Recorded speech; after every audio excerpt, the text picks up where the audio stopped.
And along with that budget, I sent you all emails about this regarding the school start date bill that they proposed having the school start July 1st.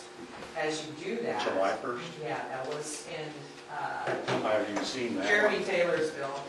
Well, actually, it was Anytime after July 1st. is. But we met in the House Committee with the Education Committee as well as Department of Education, Iowa Association of School Board. There was a number of tourism people, Iowa State Fair people, and things like that, and talked about the fact that if you take away the ability for the businesses to make money in the summertime and also provide jobs to students, you're going to have less tax dollars to support education. It's as simple as that.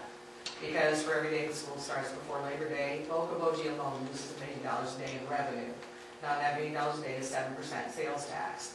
So if you take that times every other attraction event throughout the state and then propose that we're going to have year-round school, I want to know who's going to pay the schools to hire those teachers. They get paid on the 12-month salary, but trust me, they do not expect to work 12 months out of the year.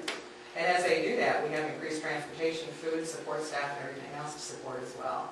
So speaking as a school board president, I can see this is a win-win situation, and to have the Iowa Department of Education sit there and tell us that 351 of 359 school districts submit applications for waivers to start before what the actual Iowa law says, before the week of Labor Day. Mm-hmm.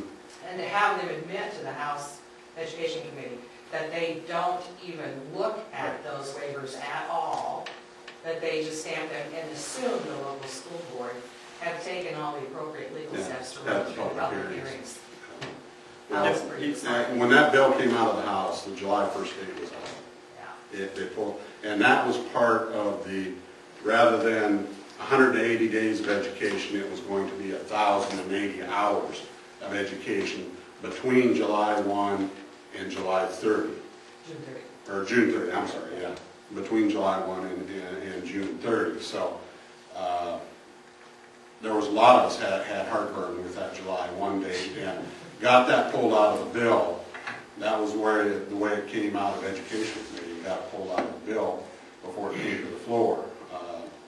So with that, we're still, the old law, which has got the waivers and so on.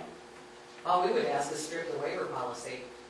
The only excuse that I can hear from anybody is we have to have the kids take their semester test before Christmas holidays.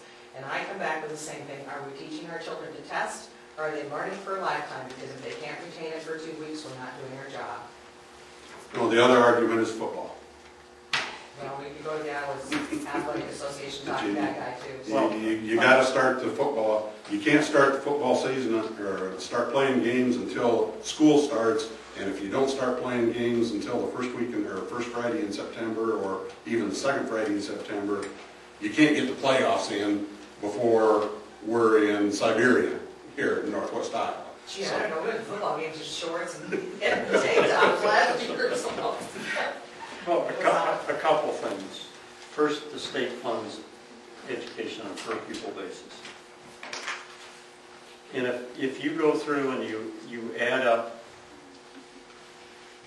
local, state, and federal monies, we are spending in this state, the last report I saw is a little over $10,000 per year per student for K through 12 education. So that's a pretty significant commitment, and we'll have to figure out how